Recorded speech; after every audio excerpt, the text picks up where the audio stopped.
భగవద్గీత 9వ అధ్యాయము రాజవిద్య రాజగుహ్య యోగము. ప్రాణులకు ఆది అంతము ఎలా సంభవిస్తున్నాయి అని శ్రీ భగవానుడు ఇలా చెబుతున్నాడు. ఓ అర్జున, నీవు అసూయ లేనివాడివి. అందుకనే అతి రహస్యము విజ్ఞాన సహిత జ్ఞానమును నీకు మళ్ళీ చెబుతున్నాను. దీనిని తెలుసుకొని నీవు సంసార బంధము నుండి బయటపడుము. ఈ విజ్ఞాన సహిత జ్ఞానము అన్ని విద్యలకును తలమానికము, సమస్త రహస్య విషయములకును శిరోభూషణము, అతి పవిత్రమము, ఉత్తమము, ప్రత్యక్ష ఫలదాయకము మరియు ధర్మరూపమైనది. సాధన చేయుటకు మిక్కిలి సులభము, శాశ్వతము. ఓ పరంతప, ఈ ధర్మ మార్గమునందు విశ్వాసము శ్రద్ధ లేని వాళ్ళు నన్ను పొందలేక జనన మరణాల్లో పడి పరిభ్రమించుచుందరు. నేను అవ్యక్తంగా ఉన్నాను. ఈ ప్రపంచమంతా నేనే వ్యాపించి ఉన్నాను. ప్రాణులన్నీ నా సంకల్పము ఆధారంగా నాయందే అంతర్గతములై ఉన్నవి, కానీ నేను వాటిలో లేను. ప్రాణులన్నీ నాలో స్థిరముగా లేవు. నా యోగ మహిమను దర్శించిన ప్రాణులను సృష్టించి పోషించినది నేనే. అయినను నా ఆత్మ వాటి యందు స్థితమై ఉండదు. అంతటా సంచరించున్నట్టి సర్వవ్యాప్తి అయిన గాలి ఎలా ఆకాశంలో ఉంటుందో అలాగే సమస్త భూతములు నాలోనే ఉంటాయని తెలుసుకొనుము. ఓ కౌంతేయ, కల్పాంతములో ప్రాణులన్నీ నా ప్రకృతిలోనే కలిసిపోతాయి. కల్పము మొదలు కాగానే వాటిని నేనే తిరిగి సృష్టిస్తూ ఉంటాను. ఈ సమస్త ప్రాణి సముదాయములు ప్రకృతి అధీనము కనుక అవి అస్వతంత్రములు. నేను నా ప్రకృతిని వశపరుచుకొని ఈ ప్రాణులను వాటి కర్మానుసారము మళ్ళీ పుట్టిస్తూ ఉంటాను. ఆ కర్మలయందు ఆసక్తి రహితుడనై మరియు ఉదాసీనుని వలె ఉన్నట్టి నన్ను ఆ కర్మలు బాధించవు. నన్ను అధ్యక్షునిగా పెట్టుకొని ఈ చరాచర జగత్తును ప్రకృతి సృష్టిస్తూ ఉంది. ప్రపంచం క్రమపద్ధతిలో నడవడమే ఇదే కారణం. లోక కళ్యాణమునకై అవతరించిన నన్ను సామాన్య మానవునిగా భావించి తక్కువగా ఊహింతురు.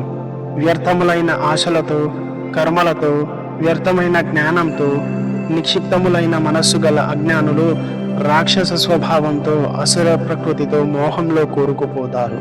భగవంతుణ్ణి భక్తులు ఎలా సేవిస్తారు అన్న సందర్భంలో, అర్జున, దైవ స్వభావము గల మహాత్ములు నన్ను సకల ప్రాణులకు మూల కారణముగాను నశించని వానిగా తెలుసుకుని నిశ్చలమైన మనస్సు కలిగి నిరంతరము నన్నే భజింతురు. నా నామగుణములను వాద్య బృందముతో కీర్తింతురు. నియమాలను పాటిస్తూ నన్ను చేరుటకు ప్రయత్నిస్తూ ఉంటారు. భక్తితో నాకు నమస్కరిస్తూ నాయందే మనస్సు నిలిపి నన్ను సేవిస్తూ ఉంటారు. మరికొందరు నన్ను జ్ఞానయజ్ఞము ద్వారా, కొందరు ఏకాంతముగా, కొందరు అనేక రూపాలలో మరియు విరాట్ స్వరూపముతో నన్ను ఆరాధిస్తారు. నేనే క్రతువును, నేనే యజ్ఞమును, నేనే ఔషధమును, నేనే మంత్రమును, నేనే ఘృతమును, నేనే అగ్నిని, నేనే హోమమును. ఈ జగత్తుకు తండ్రిని, తల్లిని, రక్షకుడను. నేనే పితామహుడను. నేనే తెలుసుకొనదగిన వాడను. పవిత్రుడను, ఓంకారమును, వేదములను నేనే. పరమగతి అయిన పరమధామమును, భర్తను, ప్రభువును, సాక్షిని నేనే. అందరికీ నివాస స్థానమును, శరణు పొందదగిన వాడను నేనే. మిత్రుడను, ఉత్పత్తి ప్రళయమునకు హేతువును నేనే. వారి స్థితికి ఆధారమును, పెన్నిధిని, శాశ్వత కారణము నేనే. నేనే సూర్యుడినై తపించుచు సముద్రము నుండి నీటిని గ్రహించి వర్ష రూపమున కురిపిస్తున్నాను. అమృతమును, మృత్యువును కూడా నేనే. సత్తు శాశ్వతమైన ఆత్మను, అసత్తు నశ్వరమైన వస్తుజాలమును కూడా నేనే.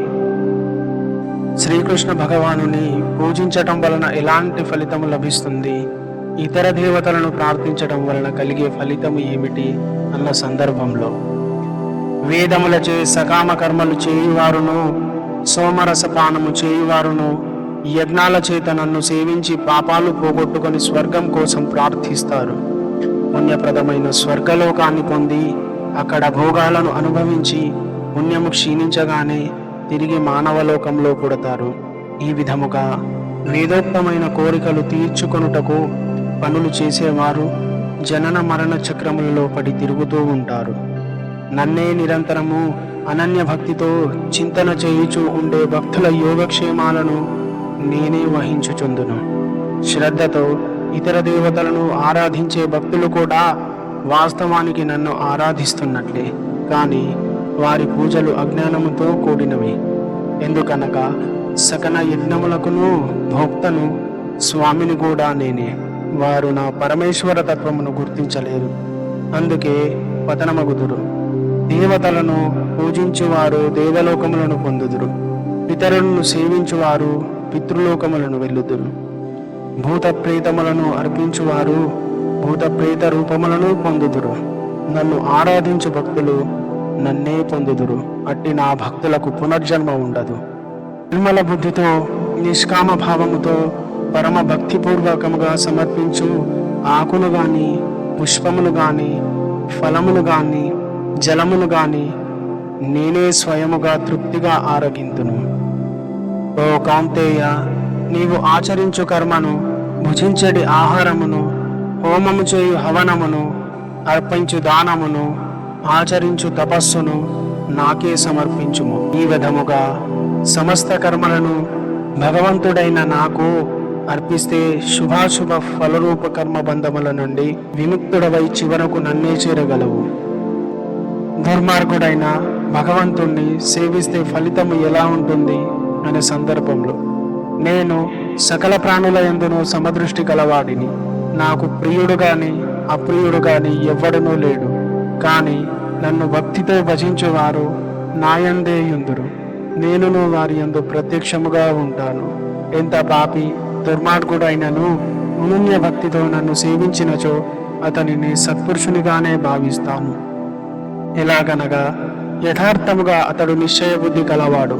అతడు తొందరగా ధర్మాత్ముడగును, శాశ్వతమైన పరమశాంతిని పొందును. నా భక్తుడైనను నష్టమునకు గురికాడు అను విషయమును నిశ్చయంగా ఎరుంగుము. పాప సంజాతులు ఎవరైనా సరే నన్ను ఆశ్రయిస్తే చాలు ఉత్తమ గతిని పొందుతారు.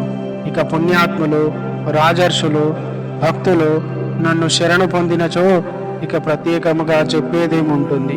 ప్రస్తుతము శరీరము క్షణభంగురము, సుఖరహితము కనుక నిరంతరము నన్నే భజింపుము.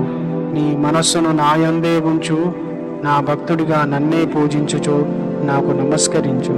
ఈ విధముగా ఆత్మను నాయందే నిలిపించినచో నీవు నన్నే పొందగలవు. ఈ విధంగా ఉపనిషత్తు, బ్రహ్మ విద్య, యోగాశాస్త్రము, శ్రీ కృష్ణార్జున సంవాదము అయిన శ్రీమద్ భగవద్గీత యందు రాజవిద్య, రాజగుహ్య యోగము అనే 9వ అధ్యాయము సమాప్తం.